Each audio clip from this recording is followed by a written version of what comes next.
घमंडी किसान और भगवान। एक बार की बात है, एक गांव में एक बहुत ही मेहनती किसान रहा करता था। वह किसान अपनी खेतों की बहुत अच्छी तरीके से देखभाल किया करता था।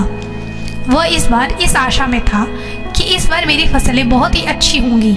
इस आशा में वह खुशी खुशी अपने घर की ओर लौट जाता है और सो जाता है। उसे रात में कुछ महसूस होता है और शोर शराबा सुनाई देता है।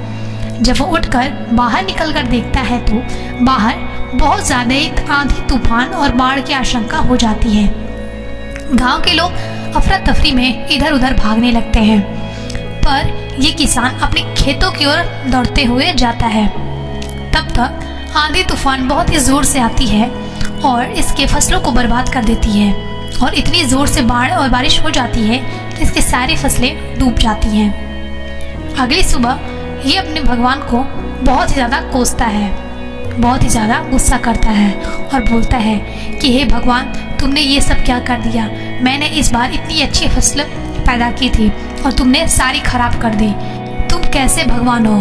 अगर मैं भगवान होता तो इन सारी फसलों को बचा लेता।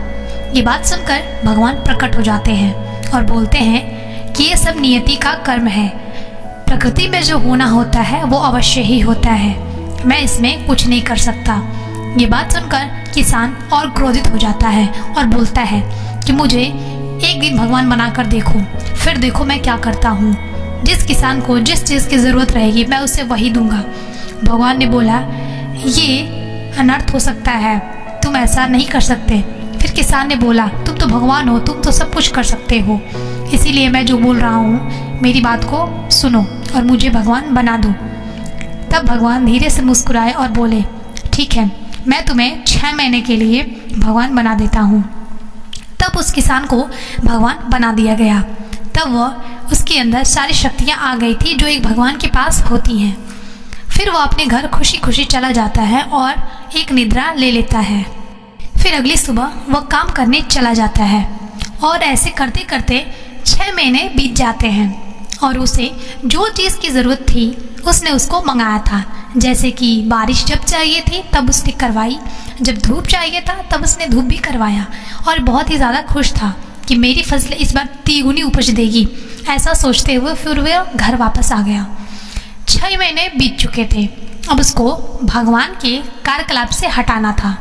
अब वह खुशी खुशी अपने खेतों में जाकर अपनी फसलों को देखता है और उसकी फसलें बहुत ही ज़्यादा सुंदर और लहलहाती दिख रही थी।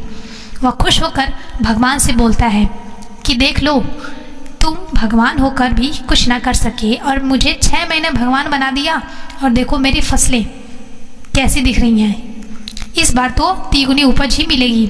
तब भगवान आते हैं और मुस्कुराते हैं और बोले हैं कि अच्छा है, तुम्हें प्रकृति संभालनी तो आ गई। फिर वह किसान अपने घर से हंसिया लेकर आता है अपनी फसलों को काटने के लिए। जब किसान अपनी फसलों को ध्यान से देखता है तो वो पाता है कि किसी भी फसलों में एक भी अनाज नहीं है, जैसे कि वो फसलें खोखली हो और उसमें कुछ ना हो। कि देखकर वो भगवान पर बहुत ज़्यादा क्रोधित हो जाता है और बोलता है कि तुमने छल कपट से मेरी फसलों को ऐसे कर दिया, तुम्हारी हिम्मत कैसे हुई। तब भगवान बोलते हैं कि याद करो, मैंने अपनी सारी शक्तियाँ तुम्हें दे दी हैं, तो मैं फसलों को बर्बाद कैसे कर सकता हूँ। ये बात सुनकर वह किसान सोच में पड़ जाता है और बोलता है कि हाँ, तुम सही कह रहे हो, लेकिन ये फसलें खराब कैसे हो गई। मैंने तो इसमें जो चीज़ जब चाहिए थी मैंने सारी डाली और सारी चीज़ों की आवश्यकता पूर्ति करी। तब भगवान मुस्कुराए और बोले कि तुमने बस अपने फसलों को आराम दिया, उसे किसी भी परिस्थिति से जूझने का मौका ही नहीं दिया, जैसे कि बाढ़, सुनामी इत्यादि वर्षा, इन सब से तुमने उसे बचा के रखा। ना ही धूप लगने दी और ना ही उसे झुलसने दिया। तो इस परिस्थिति में वह पौधा करे तो करे क्या, आराम से वह अपनी वृद्धि कर रहा था, लेकिन अनाज नहीं उपजा पा रहा था। हर परिस्थिति से बचाया, इसीलिए उन फसलों में अनाज पैदा ही नहीं हुआ।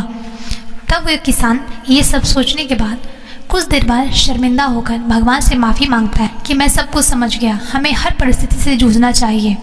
और उसने भगवान को उनकी सारी शक्तियाँ वापस कर दी। तब भगवान ने बोला कि इस इस प्रकार तुम अपने जीवन में सिर्फ सुख ही नहीं भोग सकते, तुम्हें दुख भी भोगना होगा। इसीलिए दोनों परिस्थितियों में तुम्हें समान रहना होगा। और हाँ, जीवन में सभी परिस्थितियों का सामना तुम्हें करना ही पड़ेगा, तुम उससे भाग नहीं सकते। तो ये सारी बातें उस किसान को समझ में आ गई और वो अपने खेती के काम में फिर से लग गया। तो इसी प्रकार जीवन में हमें सुख दुख में समान रहना होगा। तो बाकी इस वीडियो से आपको क्या सीख मिली, प्लीज़ नीचे कमेंट करके ज़रूर बता देना। और हमारे चैनल को बिना सब्सक्राइब किए मत जाना, तो प्लीज़ सब्सक्राइब कर देना। और तब तक के लिए बस इतना ही। राधे राधे।